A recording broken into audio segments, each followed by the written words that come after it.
It's finally time for the pool levels, and in my opinion, these are some of the most annoying to play, Nuzlocke or not. I mean, sure, we get a whole extra lane to plan on and things can finally be truly symmetrical, but to me it's always felt like more of a disadvantage. More lanes equals more zombies and more plants that need to be placed. It's needless to say that I lost most of my runs here, and I cannot even begin to tell you how many plants I lost here on previous attempts. If you haven't already, or if you need a refresher, make sure you've watched both part 1 and part 2 of the series. The series playlist will be linked down below. At the end of last episode, we received a.lly.cat, and this grants us the ability to plant in the pool. Any average PvZ player knows this, obviously, but as I mentioned in part 1, lily pads are not impervious to the rules of the Nuzlocke. If they get eaten, they're dead, so it is extremely important that we protect the little guy at all costs. With this being said, I dived straight into the pool levels, pun intended, ready to conquer the world that had foiled so many past attempts. Starting as always with the first level, we depend on the almighty lawnmowers, getting down sunflowers in the first 4 lanes. It may only be the first pool level, but that does not mean things are going to be easy, as a conehead nearly eats repeater on the first level. I think this is a pretty clear indication of how these levels are going to go moving forward. Shortly after the first, a second conehead comes down one of the top lanes, and while I was nervous, repeater and pea shooter were able to handle him. The rest of the level went pretty smoothly. I was able to deal with the rest of the stragglers and the final wave pretty easily. We finally get one of my absolute favorite plants for completing this level, Squash. As much as I do love him, we barely get to use him for this challenge because he is indeed an insta-kill plant, so sadly, Squash watched from the sidelines for a bit. Level 3-2 shows us that the pool levels are not here to fuck around, as both newspaper and football zombies have made a return. Realizing that the level is 2 flags, we take a breath of relief as I take the beginning slow. I need to make sure I have my entire lawn filled out before I even see the first football zombie. Otherwise, we are definitely losing a member of the team. We choose to use a combination of pea shooter and snow pea to deal with most of the zombies, but I seem to have a chronic problem of paying attention to chat rather than the game. I somehow just completely ignored this buckethead that was headed down one of the bottom lanes, and I used good old Chomper just to deal with it. I really need to start paying attention more because I nearly lost Snow Pea there for literally no reason. A second buckethead comes and gives me a chance at redemption, or at least he did, as I just defaulted to Chomper again. Pro level strats here. While Chomper has already seen a lot of action this round, he's quickly proved to be the savior of it as I spot a football zombie steadily approaching the defense line. I really did not want to risk losing Walnut here, so I think Chomper was the best play. We finally get through the swarm of mouth breathers and finish 3-2, adding 3-peater to our team. Now 3-peater is expensive, coming in at a whopping 325 sun per. This is a lot of sun, yes, but the return on our investment here is insane, as one 3-peater is able to shoot down 3 lanes. Building them up allows for a full-scale onslaught that the zombies just can't keep up with. This isn't quite necessary at 3-3, as the zombie selection isn't nearly as intense as it was last level. No newspaper zombie, no football zombie, just this guy. We begin 3-3 as normal, stalling out the zombies and building up sun. We're going to continue to use pea shooter here as our main defense. He's the cheapest early game shooter we have at the moment, or reliable if you will. Once we have pea shooters down in all 4 grass lanes, we build up sun to place 3-peaters in the pool.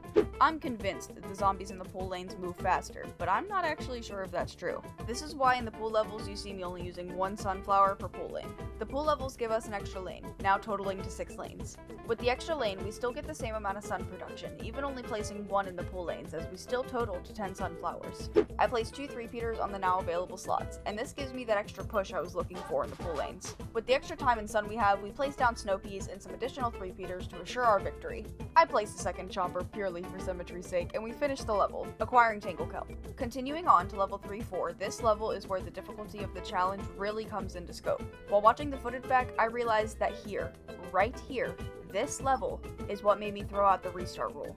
Not only do pole vaulters make an unwelcome return, this is the very first 3-flag level we encounter, in every single past attempt. And let me remind you, there were 11 of them. We never not once made it past this level.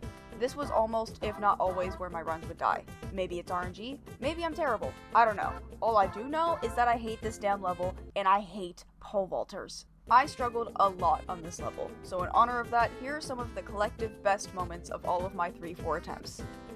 Alright, let's get another 3-peater in here. That's what I was worried about. So are we fucked? I think we're just fucked. Yeah. Okay. Restart. I am on level 3-4. Furthest we've ever made it so far. And we're doing pretty good, if I say so myself. I was expecting it to stall out at some point or something, and it's RIP 3-peater. RIP 3-peater. Can we save the day with Snowpea? Can we save the day with Snowpea? I don't know if we'll be able to save the day with Snowpea. Shite! Reload, reload, reload, reload. Thank you. Okay.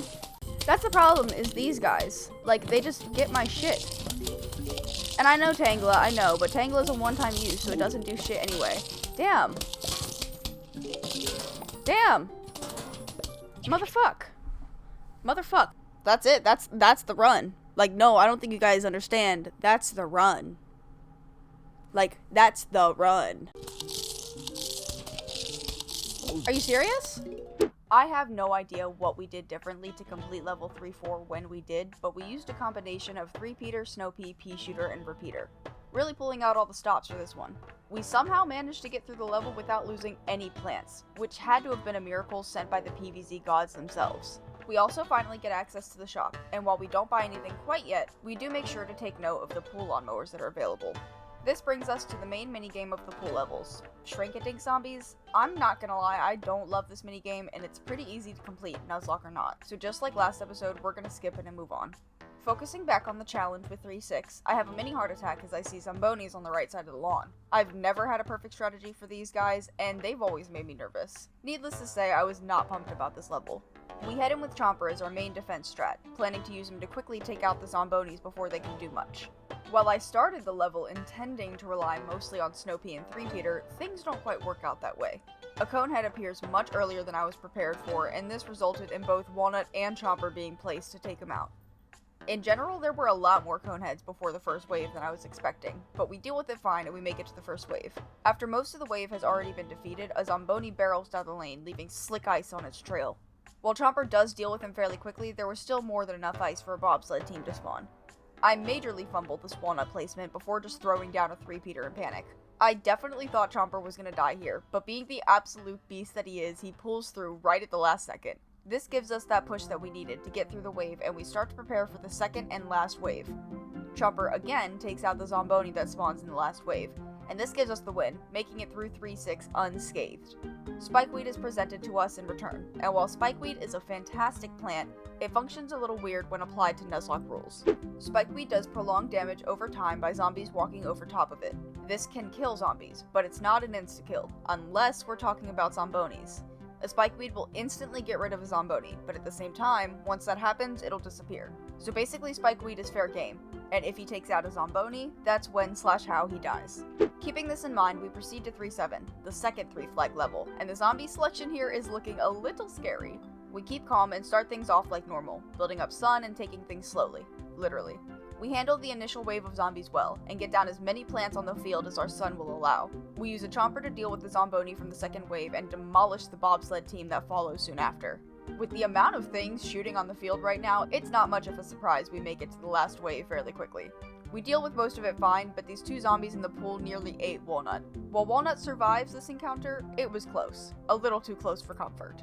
Regardless, this means that we've made it to 3-8, and earned Torchwood for our troubles.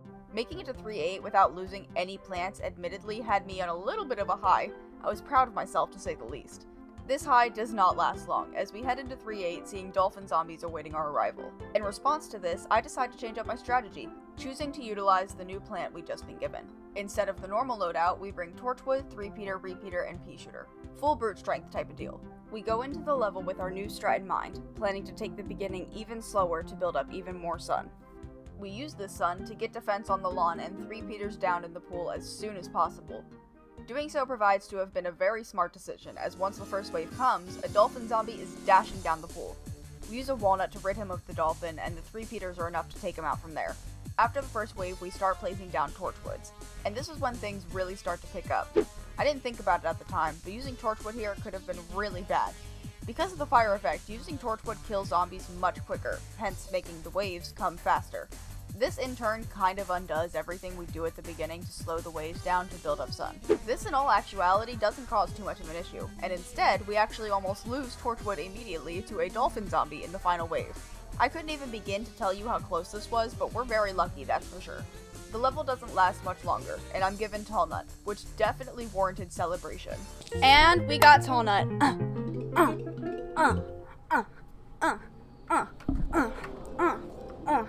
This means that not only have we made it to 3-9, the last relevant level to the Nuzlocke, it also means we've done so only losing Puff Shroom. 3-9 is not going to make things easy on us though, as we've got the entire lineup of zombies ready to come after our brains. Again, in response to the zombie selection, we've got to change up our strategy a bit. This time, I bring Pea Shooter, 3-peater, Snow Pea, Chomper, and Tall Nut instead of the usual Walnut.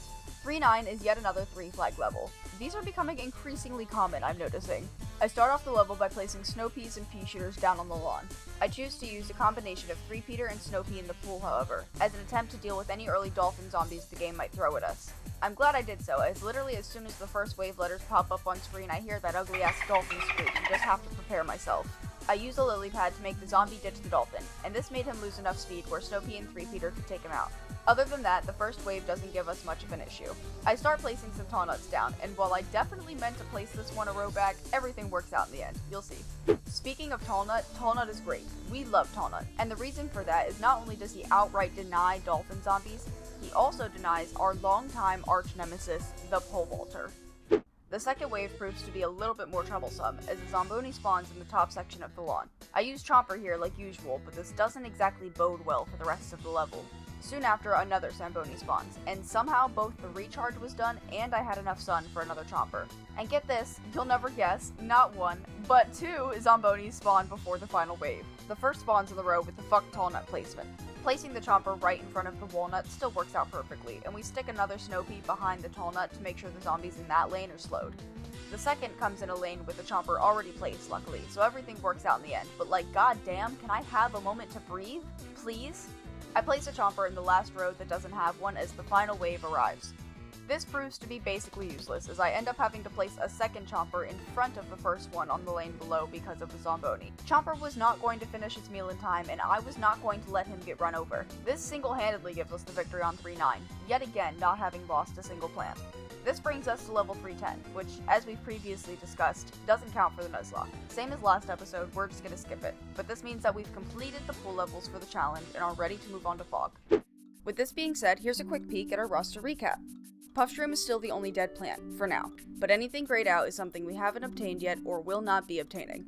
It's fair to say that I was extremely proud of myself for making it this far only having lost Puffshroom so far. Well, yes, we've thrown out the restart rule and messed with the original challenge rules a bit. It felt like everything I had learned and experienced from my last 11 attempts paid off.